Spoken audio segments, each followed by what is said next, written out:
Welcome to Coach's Corner Special Edition. I'm your host, Andy Weidenbach. We'll be talking to coaches, players, and other key figures in the hockey world. This podcast is brought to you by Stream Cortex for all your hockey needs. Today's guest is Shelley Looney, former U.S. Olympian and current women's head hockey coach at Lindenwood University. Hi, Shelley. Welcome to the show. Thanks for taking time out of your busy schedule to join us today. I'm really looking forward to talking about your journey. Thanks for having me. So anyway, you're from Michigan, the Downriver area. I know there's lots of hockey, good hockey going on in that area.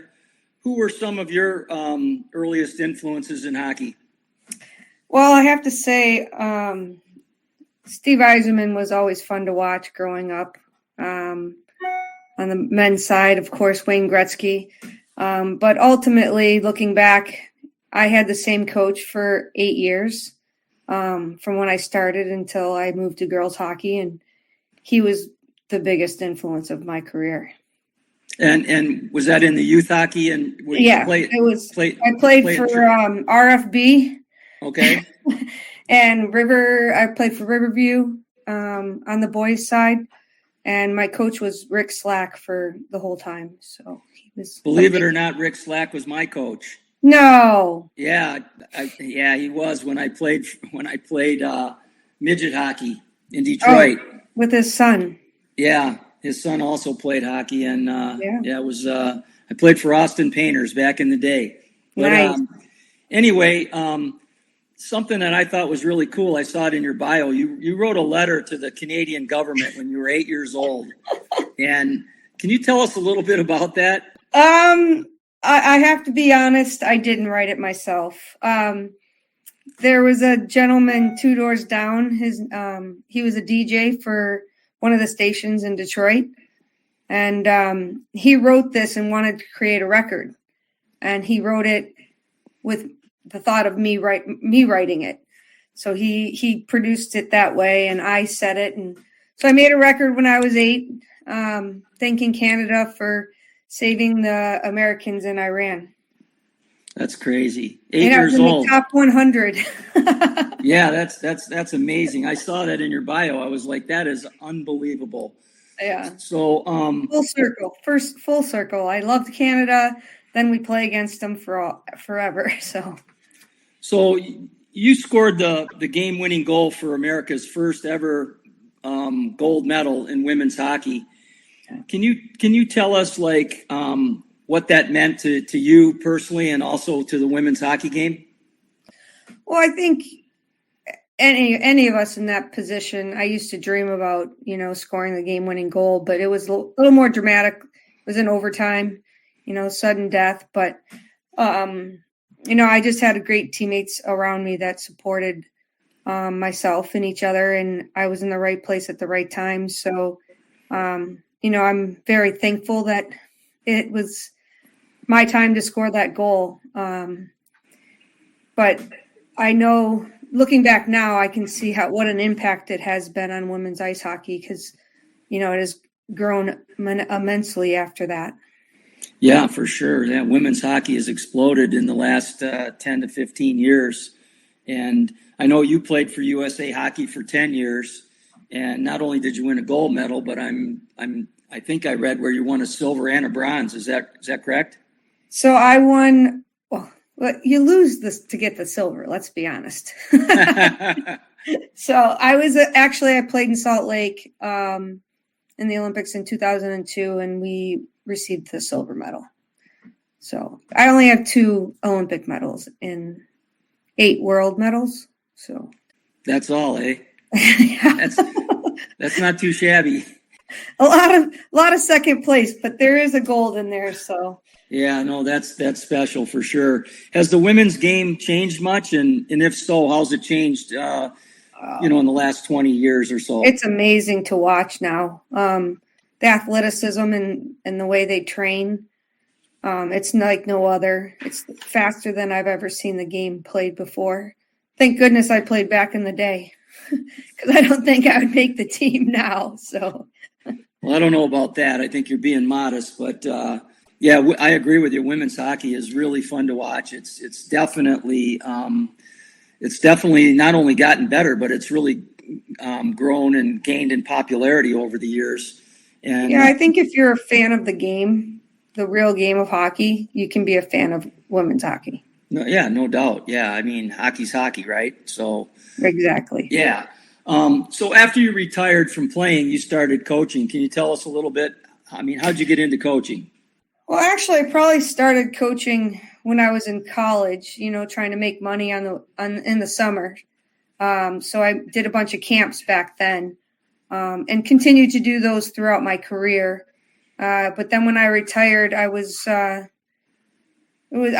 if I'd be interested in helping grow, girls hockey in New Jersey. I started in New Jersey, and we started with 3.5 teams, and I left with about 9 or 10. So it took us just about 7 years to grow 3 times the size. So it was pretty special to be a part of that. Yeah, it's definitely a process for sure. And it's definitely challenging, especially, back then, women's hockey wasn't as popular as it is today. It's certainly there are a lot more girls playing hockey at the entry level.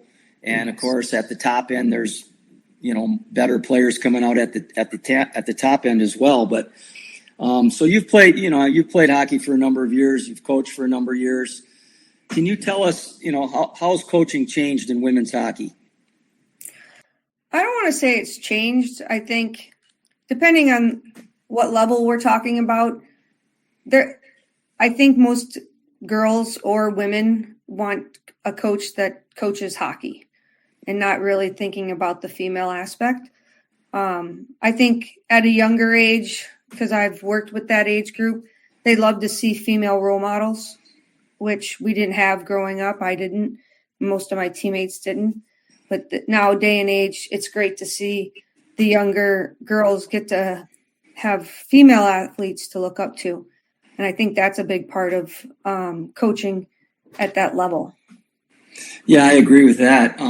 So you're at Lindenwood now, you're coaching. And how does the scouting and recruiting process work at Lindenwood? Yeah, scouting and recruiting is very different at each college level. Some are way ahead of the game compared to others. We're still looking for 2023s, while others are just looking for 2024s. So it depends on where you are in the recruiting process. But, I have my assistants on the road most of the summer, watching showcases and camps and stuff for the younger age. What are some of the things that maybe young female hockey players should be working on to develop their game if they have aspirations of maybe playing at the college level? You go back to the basics, you go back to skills, you go back to skating, you go back to edge work. I'm telling you, girls nowadays, that if you want to make that next step, you got to be able to skate. And then when you're able to skate that fast, you got to be able to think the game. The game is quick. So hockey knowledge is kind of important. Yeah, your hockey IQ will definitely take you a long way, and being able to process as fast as your feet will move is critically important. Yeah, I don't think people, it's tough to teach hockey knowledge. You can open up their eyes, but some of it's just born and bred, and others you have to really work at it. But hockey knowledge can get you further in the game than you would think. Yeah, absolutely. I think the hockey IQ and being able to process and think the game is probably the most important component of being able to advance your career. Yeah, in any hockey setting, for sure. Yeah, in any hockey setting. So do you guys use video for scouting? Do you do much of that, or do you use video for training? Can you tell us a little bit about that? So most of the time in scouting, it is a good tool if you could have a decent video of yourself when writing college coaches, because not all the time can you get out there and see them. But if you can produce a video that shows some of your skills and at the same time show a whole shift, like coaches like to see a whole shift, not just when you have the puck in front of the net and you score a goal. Like they like to see the whole shift, to see that hockey IQ throughout a shift of a game or two. So we watch a lot of hockey film on the younger athletes if we can't get out there and see them in person. How about for training? Do you use video in your practices? Absolutely. We video practice as well as do video after games. And we sit down with our kids on a daily basis. As groups, we do it for forwards and D and for the goalies. And then we also do it for scouting other teams. So we have our scouting report done the week before we play another team. So it's pretty important. Yeah, I agree with that. Most people or most athletes are visual learners. So if you can put some video up, and I know I play a lot of golf, and feel is not real. So the visual part of it is a big part of being able to help your players for sure. Yeah, I really like to see when I do that. I like to see them with the light bulb go off and be like, oh, now I see what you were telling me. They had to actually see it and process it that way. And then it's another good way is just opposing questions to them in a situation. Then now they get to think about it a little bit more compared to the short time apart when you're playing. Yeah. How long would a typical a video session, when you break down your film, how long would the typical video session last with a team? So if we're doing a pre-scout before we play a team, we'll just go over their forecheck, we'll go over their D zone, and then we'll go over their special teams. So we don't want to, once we do that, it's like 25, 30 minutes. And then we get on the ice and we actually implement some of our strategies that we're going to use when we go to play them. Yeah, that video is definitely helpful for scouting for sure. Is there anything in the girls hockey or in women's hockey that you'd like to see changed? More girls play. Yeah. No, I really want to. I think the most important thing is, and some people miss the boat, is the grassroots. You really got to put that time and effort into growing that younger age group because, as we all know, even on the boys' side, kids do fall off as they get older, and they might get into other avenues. But if you have a huge foundation and you grow it, it's like a pyramid. You'll get to the top at some point. Yeah, for sure. Is there anything in your hockey journey that you could maybe give? There's some people out there listening. Maybe give them players or parents some advice on some making some good decisions. Yeah, I think as a player, I always try to tell myself when I'm done with a training camp or a tryout, I don't want to have to say to myself, oh, I shoulda, woulda, coulda, so put everything out there as to your ability so you can feel confident that you did your best, giving it your all. I think, to be honest, this recruiting phase is crazy nowadays, especially with COVID. There's a little bit of, you get players that are staying an extra year, so it kind of makes it hard for the younger kids right now. But if you want to play hockey in college, there's a place for you. It could be Division I, it could be Division III, it could be ACHA, but there's places for girls to play. And that's what you have to be. If you really want to play in that next level, you just got to find the right fit for yourself. Yeah. What factors should girls be considering when making that decision? What are some of the factors? Well, I've helped girls when I was coaching in the youth level. I've seen girls be on the cuff of a D1, D3 player, and some of them are like, nope, I just want to play D1. And I'm like, okay, but you have to understand what role you might be engaging on that team. It might be a third or fourth line. Are you going to be okay with that situation? Or are you a player that wants to play hockey and get those shifts? So maybe that's a D3 spot. But you think about the best of the best on the best teams, their third and fourth line would be my first and second line, but they want to go and play at that level, So I think it just depends on the player. Yeah, it's you're right. I mean, if you're not going to be happy playing on the fourth line, you're definitely better off playing in a Division III program where you're going to be the big fish in the smaller pond, get more ice time, play on the power play, get some penalty killing time, and probably enjoy the game a lot more. So I think everybody's different, but when I know a kid that has that desire and wants to play, then I try to steer them in that situation where they know they're going to see that ice time that they desire. What's a good resource for young girls if they're looking to play college hockey at some level?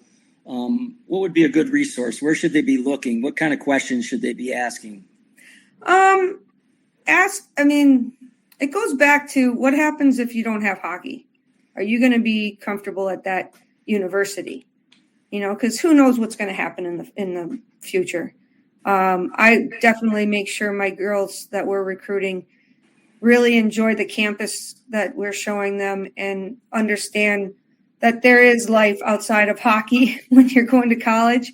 It's short, but you got to enjoy it while you have it. So I think taking a look at the campus and making sure it's the right size and fit for you is very important. As we know, coaches change. It doesn't change as much on the girls' side as the women's side as maybe it is on the men's side. But who knows if you're being recruited by one coach and then by the time you get there, they're not there. So you got to look at the other factors. Yeah, for sure. If you could get up on your soapbox for a minute or two, what would you tell young women out there? To enjoy the game and have fun. Yeah, that's basically it, right? Have fun. If I didn't love the sport, I wouldn't have played it this long. And if I could have played it a little longer at that level, I would have. But it's given me so much. I look back and it's not a sprint, it's a marathon, and you got to enjoy the journey while you're going through it. Yeah, absolutely. Is there anything that you'd like to talk about that maybe we didn't cover? Maybe something that you could pass along to some of the girls or players or parents? Yeah, I guess growing up, I played boys hockey growing up because there wasn't that many girls playing at the time. But then when I switched over, it was a great feeling to be able to play with your peers. I had a tough time in the education field was not my prime. It wasn't my go-to. I had trouble. I have a form of dyslexia, so I struggled through school, but hockey made it feasible for me to get through it. If I didn't have hockey in college, then I'm not sure what I would have done, because I knew that if I didn't do well in school, then I couldn't have played the sport that I love so much. So just get out there and make sure if you have any difficulties or challenges that you ask for help, because it'll be out there. And, growing up, I don't think many people really thought that I could go as far as I did in the sport. So I like to prove them wrong in anything that I do from now on. So like the position I'm holding right now, Lindenwood is a fairly new program. It's been here for 7 or 8 years. I've only been here for 3 years, and I'm so excited to bring them on the map and show them what we have here outside of St. Louis. Yeah, it's nice when you're given the opportunity to build a program. Yeah. You're in on the ground floor basically, and you're going to put your signature and your stamp on this program. So yeah. I can see where that would be exciting and be a good challenge. I feel like I've done that with my 2 youth programs that I kind of brought along. I coached at the New Jersey Colonials, and that's the first youth hockey organization that I helped grow. And then I went to the Buffalo Bisons, which is in Buffalo, and I grew that program. So why can't I do it on the next level? Yeah, absolutely. You can, for sure. So you played your college hockey at Northeastern University. You were an ECAC All-Star. 1993, you were on the ECAC. You were an ECAC tournament MVP and ECAC Player of the Year. Yeah. You're in the new Northeastern College Hockey Hall of Fame. You're also a USA Hockey Olympic and Paralympic Hall of Fame athlete. How did you end up at Northeastern? I know you're from Michigan, and Yeah. how does a girl from Michigan end up at Northeastern? Well, I want to say luck, but again, my coaches found out that there was girls' clinics and camps out east, and then all of a sudden we found out that girls play hockey in college, and it's because it wasn't that big back then, and there was only 3 big schools that were the powerhouse. It was Northeastern, Providence College, and New Hampshire College, and I was fortunate enough to be recruited by one of them at Northeastern. Had a great 4 years there, and in the process of playing on the national team throughout it all. So I don't know, it kind of everything just fell into place, and I guess that comes with my passion for the game. So where were you playing when Northeastern found you, or how did they recruit you? It was actually back in the day. They had regional tryouts for the national team, and it was the first national team tryouts back in 1990. So I tried out in Michigan as a 17-year-old, and I made it to the finals. That actually the coach for Northeastern was the coach of the national team. And so I actually skated there for the tryouts. I didn't make the team, but I guess I showed him enough that he still wanted me to come and play for his team. Yeah, good for him, right? Yeah. He made the right choice. There's no doubt about it. I'm sure he was real happy he did that. Well, I really appreciate you taking time out of your busy schedule today to join us and tell us a little bit about your journey and a little bit about women's hockey and coaching, and wish you the best success at Lindenwood, and hopefully you'll bring home a national championship. One step at a time. We'll take our conference win first. Yeah.